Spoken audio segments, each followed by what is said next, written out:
This week's lesson will be studying symbols in the scriptures.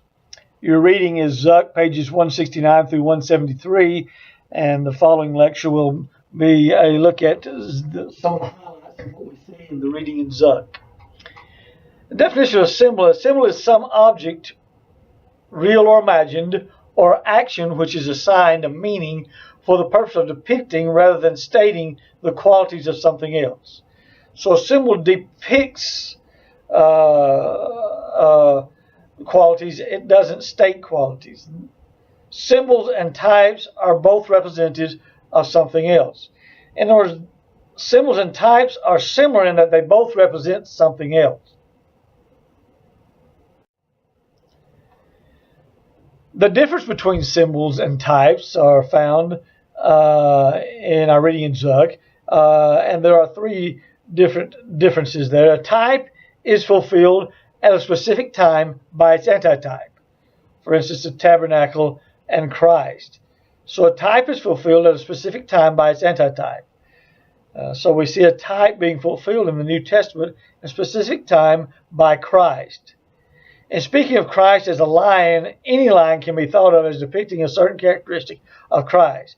So in a symbol, it's not a specific time with an antitype. So in speaking of Christ as a lion, any lion can be thought of as depicting a certain characteristic of Christ as a symbol.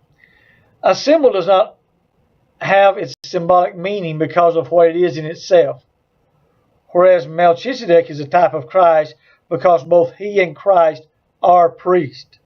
In other words, when you're using a lion as a symbol of Christ, that meaning does not have meaning in what it is in itself, whereas a type has the meaning in what it is in itself. In other words, Melchizedek was a priest.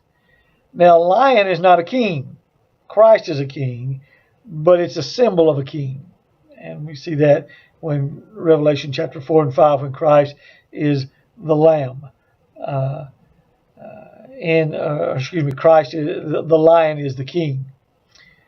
Number 3, in a symbol, the meaning is assigned just as good figs are a symbol of the captives of Babylon in Jeremiah.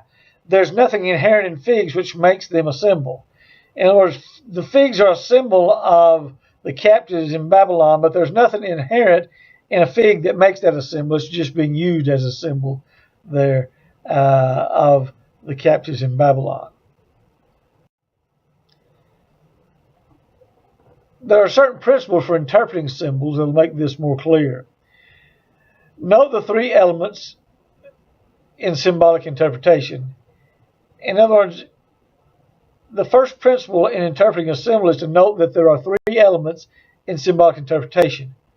The object, which is a symbol, the referent, what the symbol refers to, and the meaning, the resemblance between the symbol and the referent. An example in John 1:29, a lamb is the object, which pictures Christ, which is the reference.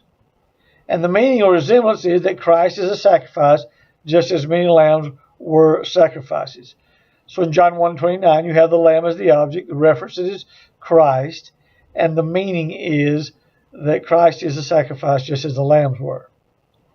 In Isaiah 53, the sheep are the object, which picture human beings as the reference. And the meaning of or resemblance is that human beings spiritually go astray from God, just as sheep physically go astray from the flock.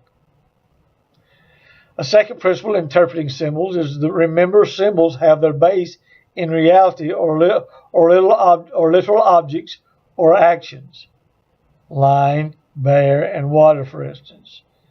So the symbols have their base in reality, like in lion or bear or water.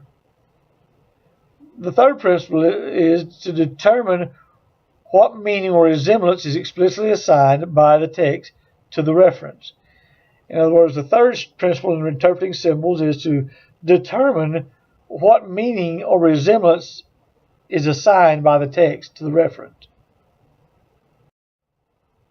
Another principle in interpreting symbols is if the verse does not give the meaning or the resemblance of the symbol, then check other passages.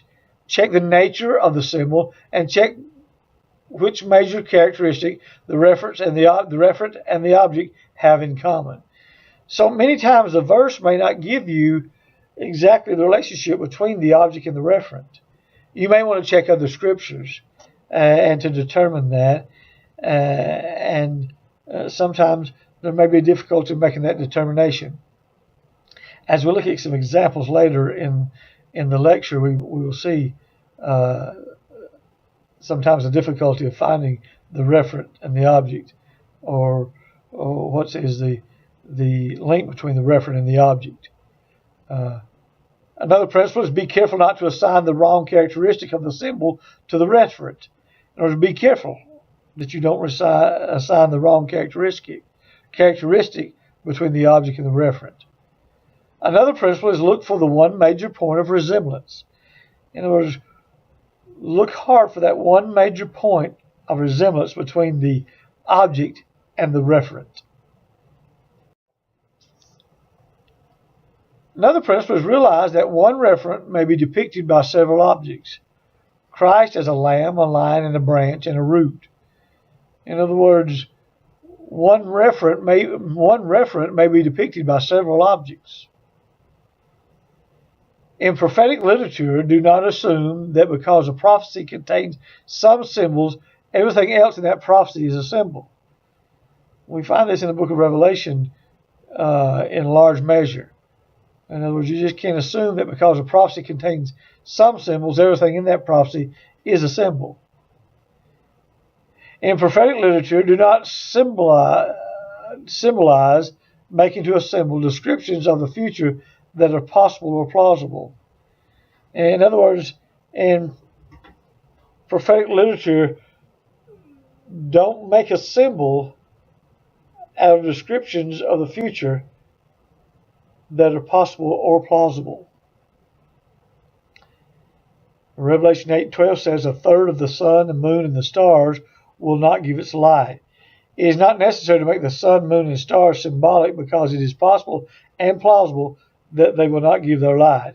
In other words, in this particular instance, the sun, the moon, the stars doesn't necessarily have to symbolize something else. It could be plausible that the sun and the moon and the stars may be diminished in some way, literally.